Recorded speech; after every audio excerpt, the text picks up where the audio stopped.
Hello everyone, welcome to another episode on House to Birds. And today on the podcast, I'll be talking about Burundi. Burundi is a nation in the eastern part of Africa, and it's a landlocked nation, you know, with a population of about 12 million people, 11.8 to be precise. And it's a country has been going through its own things for some time now. You see, oftentimes when we have cases of mass abuse to human rights and human life, it's not because there are no principle of checks and balances. It's often because those principles are not applied, or because people just tend to look the other way. If not, the genocide in Rwanda wouldn't have happened, where over 1 million people died in the space of just 1 month. On this episode, I'll be talking about an impending genocide in Burundi. I am Hassan, and this is House to Birds. Alright, let's get back to it. So, what is going on in Burundi? You want to ask me? Or why should we care about Burundi?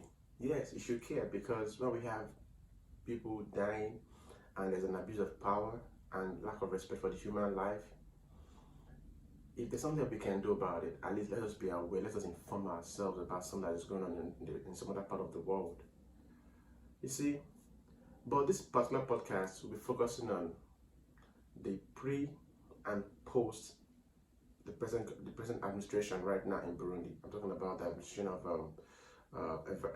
retired General Evariste in I don't know if I'm his name. His name is Evariste Indayishimiye. Indayishimiye is a retired general. But before he came into power, there's the Republic of Burundi. There's their former president, whose name is Pierre Nkurunziza. He's quite a popular figure because of his flamboyancy, his larger than life kind of behavior and all those things. So he was a prominent person in Africa. I'm very sure in the European countries as well because of his, like I said, his flamboyant life and all that. But he's late now. He died. He died due to complications from coronavirus, a virus which he downplayed, which he, as a matter of fact, instructed that the World Health Organization doctors should not even come to his country, that his country is virus free. He died of that virus, and I can make another podcast about that particular episode, how that played out. But like I said, I want to focus on the abuse of power and human rights in Burundi. You see, Pierre Nkurunziza came into power in 1995, and he was there till 2020, which is he spent 15 years in office. You see, on the back of that, the country had gone through some sort of civil war, and that birthed the government of Pierre Nkurunziza, right? So they were jubilant that okay, this is a breath of fresh air, with the hope that this particular government is going to do things differently to affect the life of Burundians positively. But it was there, like every other African leaders, most of them, they want to make it a life position. They don't want to go. They don't want to go. It was there for a long time, and in 2015, when they had another election, that was his third election. I think they do it there every 5 years. I'm guessing. When they had another election in 2015, majority of the people on the opposition party boycotted that election. They didn't even contest. They didn't even compete. They didn't even vote. And as a result, there was a civil unrest, in Burundi. And this unrest between 2015 and 2017 claimed the lives of at least 1,200 people. That is 1,200 people in Burundi. And more than 400,000 people were displaced between that 2-year period. And it was clear that the people were not happy with this government. Now, fast forward to the birth of this new era. Like I said, if the man was still alive, definitely he would still be in power. But because he has died, so now he's no more in power, and this is happening right now. So in May 2020, right, this retired general, if I would say, Indayishimiye, was sworn in, he won an election, I guess, and he's a member of the governing party, which you know, provided the late president of whose name is Pierre Nkurunziza. So, but upon his assertion, he said that he will make sure that the country is free from the tribal and civil and all those kind of unrest that's going on in the country. There was going to be a new start, a new dawn for the people of Burundi. So they were happy. What I'm reporting today is basically a report that was provided by the UN, United Nations. All right, that's what they provided this information, and I saw this particular story on Al Jazeera and some other prominent media outlets like that. They also covered the story. So if I would say Indayishimiye said that it was going to be a new thing and people should be happy, and everybody was jubilant, like I said. But the UN report says that has not been the case since the accession of this man into the government house and running the country. It says, and I quote, "The democratic space remains very narrow. Impunity persists, and there is no indication that the level of human rights violations has abated under the new government," says Dudu Diene, is the chief of the UN Commission of Inquiry on Burundi. That's what he said. So it says the democratic space remains very narrow. You know, I like what Washington Post, their slogan. It says, "Democracy dies in darkness." You see, most rulers or leaders of nations, especially nations that third world nations, or some even like China is not a third world nation anymore. They always want to gag the media. They always want to divide and conquer. They always want to. They don't want democracy to reign. Now we have a situation where this country have lost. And remember, like I said, prior to the accession of Pierre Nkurunziza as the president of the country, they had years of civil war. I remember Burundi borders Tanzania and Rwanda. All right, so there is this Tutsi stuff going on as well in that region, the way it happened in Rwanda, and they purposely this particular government that's supposed to be a breath of fresh air, has failed. Just this short period of time that he got into office, it has not been very, very productive in terms of uniting the people and mapping out strategies for productivity, for production, for prosperity for the people of Burundi. Now, I'm not from Burundi, and I do not live in Burundi, and I do not know much about Burundi. I'm only I'm really reporting from what I've read, and I like this place to be an avenue of conversation, to talk about what's going on in African countries, because most of the time, right, African leaders, they think that power is their birthright. They want to stay in power by all means, and they show their loyalty to the clique of people that brought them into power, not to the generality of the people.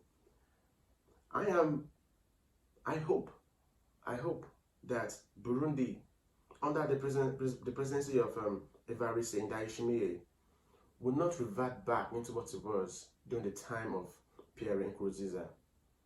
Like I said, 1,200 people died, 400,000 people displaced. Those are staggering numbers.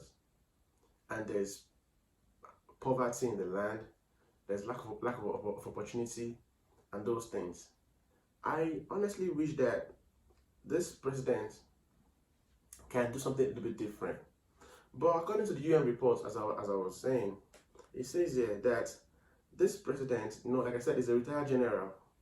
This president, Ndayishimiye, has promoted high-ranking military officers involved in human abuse and appointed officers as governors in previously he appointed officers as governors to govern states or regions that were previously controlled by civilians. Do you know what I'm saying? He did not just promote high-ranking military officers who have been involved in human abuse. He also appointed military officers to be governors of previously held civilian positions. Not that alone. 2 men in his cabinet are under sanction for rights violations. So you can already see the handwriting on the wall that this man it may be a continuation of what they had before. First of all, it's from that party. He was a prominent member of that party that provided or produced Pierre Nkurunziza. He's one of the elites of the country.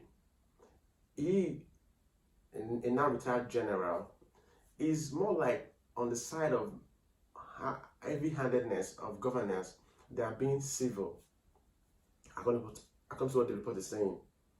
Now, this thing is very broad, and I'm going to tell you a quote before I leave.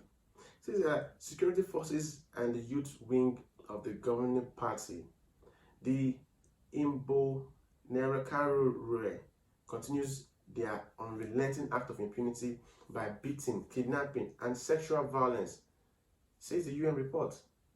So he has the security forces, again, the military, the police, the youth of the party, of the governing party, the youth of the governing party, and there's a particular tribe, Imbonerakure. I'm sorry, I don't pronounce these names. That continues with their unrelenting heart of clear impunity and lack of decorum to human rights, beating, kidnapping, and sexual violence in Burundi. Burundi is just almost 12 million people population. All right, almost 12 million people is in Burundi. That's the population, and these people can't even govern themselves. They can't govern themselves. The presidency under Ndayishimiye has shown clearly that he's only interested in things that would make him secure power for the long run.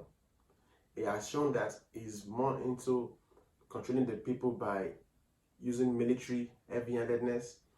He has shown within this short period of time that if you are the youth of his own party, of his own political association, you are free to do whatever you want in Burundi. He has also shown that security forces can beat, kidnap, and even rape people. He does not care. When you as a leader chooses to be the leader of a group of people and not for everybody, there's always going to be trouble. When our African leaders are going to understand that to stay in power, it is not a thing of you got to be in power. To stay in power is to be in people's mind, influence their mind, do things that they will never forget, and you'll be their forever president. But you have to learn to live and let other people come, because there's nobody has a monopoly of knowledge. Everybody has something to give. Because you want to stay in power now, just like some of these politicians in America, in other parts of the world, they resort to different kind of mechanisms or methodology to get to get to where they want to get to.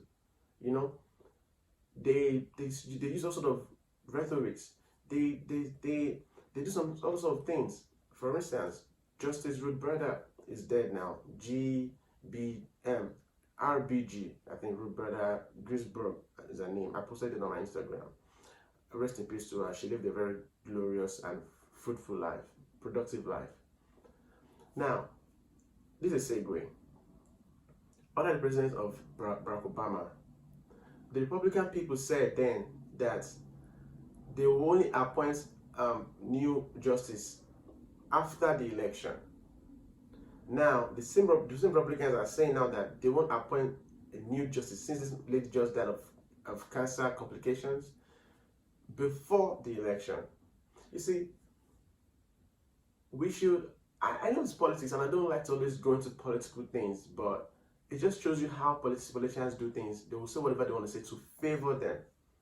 But in Burundi, if your people are dying, if your women are being raped, if your people are being kidnapped, if there's no respect for human lives in your country, that means you have failed. You have failed woefully as a leader. You have failed because the number one priority of any government is to protect the lives and property of its people. I hope somebody in Burundi is going to see this podcast, because the UN has put them on the map right now. They're on notice that there's a legitimate report of violence, of abuse of power in Burundi. I hope President Inda Yishimiye can come to realize that he is in power now, he's in office, and he has a very limited time and should start working on things that will better the lives of people in Burundi. We are tired of having African nations showing signs that they cannot govern themselves, showing signs that they have no idea of what to do in terms of paving the way forward. We are better than that. That we are black doesn't mean that we are docile or we are cruel or callous. We are better than that. And we need that from our leaders in all part of Africa. Now, I will leave you guys with this quote. It says here, again, this thing is a UN report, all right? It says here, these crimes include murder, imprisonment, or other severe forms of deprivation of physical liberty, torture, rape, and other forms of sexual violence of comparable gravity, and political persecution. Says that's what the UN posted, because this report is based solely from May 2019 to present.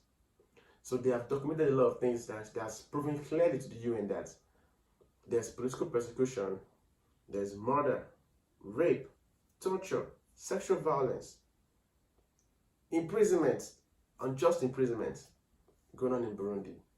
The government is actively working hard to silence the opposition.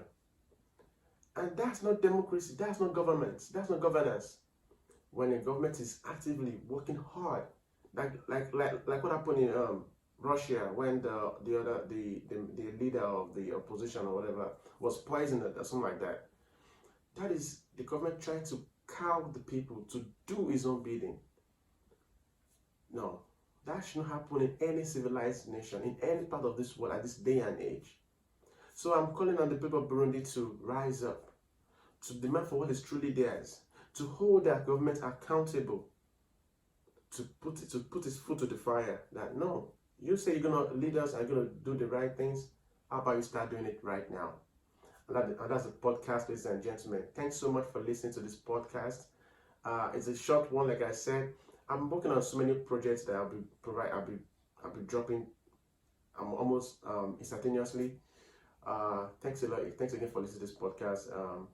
I appreciate you guys. Please, if you've not started following, please follow, like, share, subscribe to this podcast. We are on all platforms. We are on Instagram, Facebook, name it, Twitter, YouTube. Please let us know what you think. I'm Hassan.